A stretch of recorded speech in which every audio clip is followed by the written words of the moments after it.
বিসমিল্লাহির রহমানির রহিম। সম্মানিত শ্রোতা দর্শক, আসসালামু আলাইকুম। আজকে যে মহতী অনুষ্ঠানে আমরা আছি, এই অনুষ্ঠানের আয়োজক আমাদের হাজী শমশের আলী বিএম কলেজের ব্যাংকিং লেকচারার জনাব এমাদুল সাহেব। উনি মেহেরপুরের কৃতি সন্তান। NTRCA কর্তৃক গত নভেম্বরে যোগদান করে গতকালকেই প্রথম বেতন ড্র করেছেন, সরকারি বেতন ড্র করেছেন। এই উপলক্ষে আমাদের সকলকে উনি আজকে দাওয়াত খাওয়াচ্ছেন। আছেন পাশের কলেজের প্রিন্সিপাল জাহাঙ্গীর আলম, বিএম কলেজের প্রিন্সিপাল রফিকুল ইসলাম, আরও কিছু সুদীজন আছেন।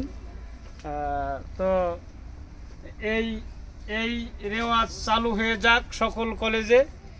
আর আমাদের এমাদুল সাহেবের প্রতি আমার নিজের পক্ষ থেকে, কলেজের পক্ষ থেকে, সকল স্টাফের পক্ষ থেকে কৃতজ্ঞতা জানিয়ে ওনার সুস্বাস্থ্য দীর্ঘায়ু কামনা করে আজকের ভিডিও এখানে শেষ করছি। আসসালামু আলাইকুম।